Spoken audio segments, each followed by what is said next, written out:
Hello there. So Boris has cited Jesus as the reason to get the MacBooster. Does he now have weekly audiences with God as well as with the Queen?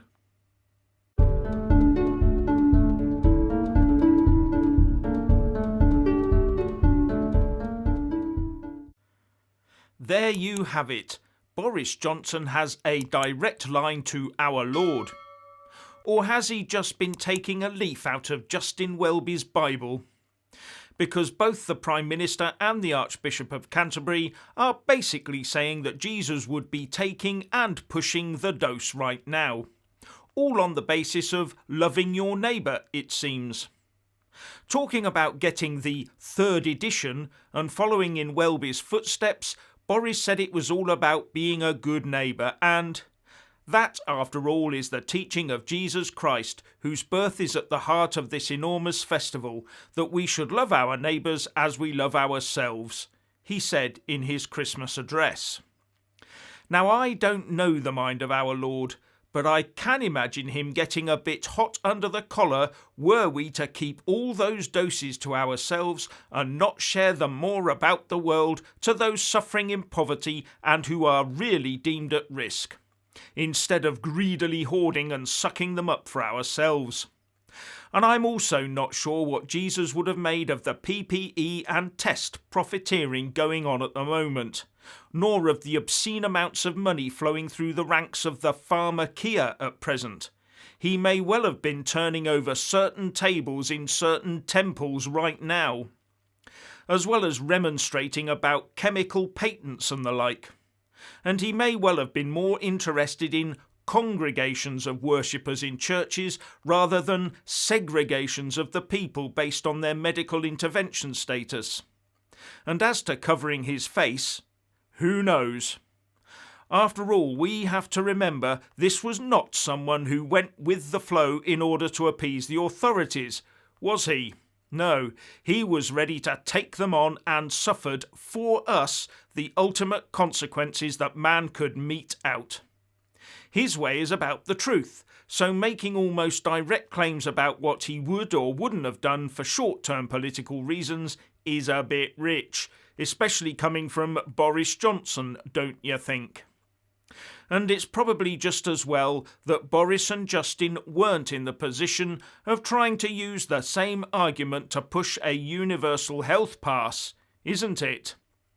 But had Boris gone for Plan C or even higher restrictions, they might well have been in just that position. Can you imagine the same argument being made by Welby and Johnson that Jesus would have backed that too, a pass that would make it almost impossible to buy and sell unless you had one? Now that would be a revelation. Heard there's a Christmas boycott of the BBC being touted, with the Express reporting households across the nation are being urged to avoid using the services of the corporation between Christmas and New Year in protest at the quality of content on offer. Campaigners say the licence fee model means for too long the broadcaster has been allowed to rely on getting funding regardless of what it puts on air. With Rebecca Ryan, campaign director of Defund the BBC, telling the paper, "It would be really, really disruptive to the BBC if there was a short sort of circuit break of the BBC over the Christmas period.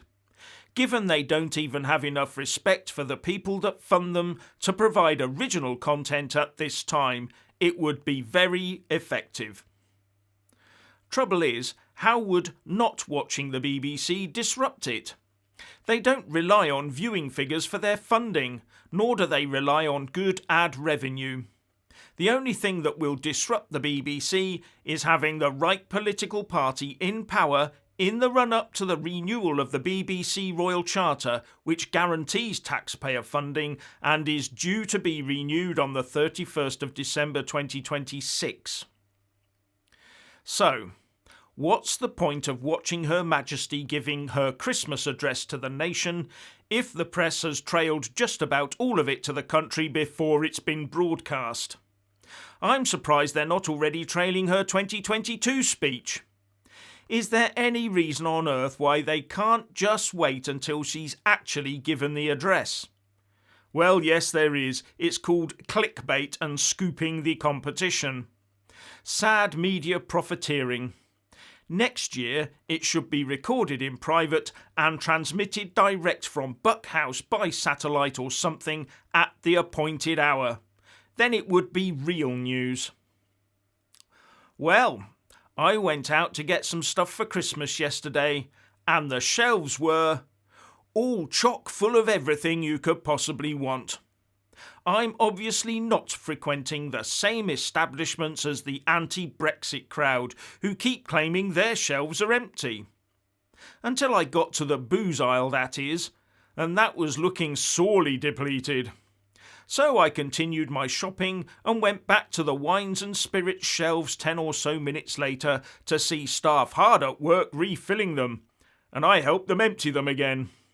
And according to one member of staff I asked, it was because they were surprised by the level of alcohol being bought at that time in the morning. But the shelves would be full again shortly, they said. Just shows where the priorities of the British public lies. But even with warnings in the press of another "you must stay at home indoors" period, possibly as soon as a few days' time, there was no apparent panic buying. No one trundling dozens of loo rolls and packets of pasta out to their cars, and no supermarket limits on how much of each item you could buy. A complete difference to the initial panic buying at the start of the pandemic in 2020. And in complete contrast to the picture of this Christmas being portrayed by the Ramonas out there in the last couple of months. No EU truck drivers, they complained, ergo empty shelves they erroneously predicted. No turkeys, they said. There was no shortage of turkeys in my local supermarkets. The only difference now to previous months is that the whole place is crowded, with very little attempt by shoppers to stay apart. And one really good sign is that prices had come down, lots of offers on, and some great savings to be had. That is not what normally happens if there's a shortage, is it? But that pro-EU federalist and MEP Guy Verhofstadt has been out and about on Twitter saying our shelves are empty. But here was me thinking he lived in Belgium.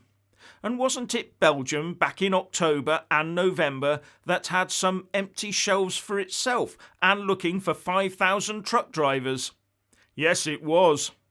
So you rejoiners, you got something else wrong. But I forgive you. Happy Christmas to one and all. Have a great day tomorrow. So what's your opinion on Boris knowing the mind of God?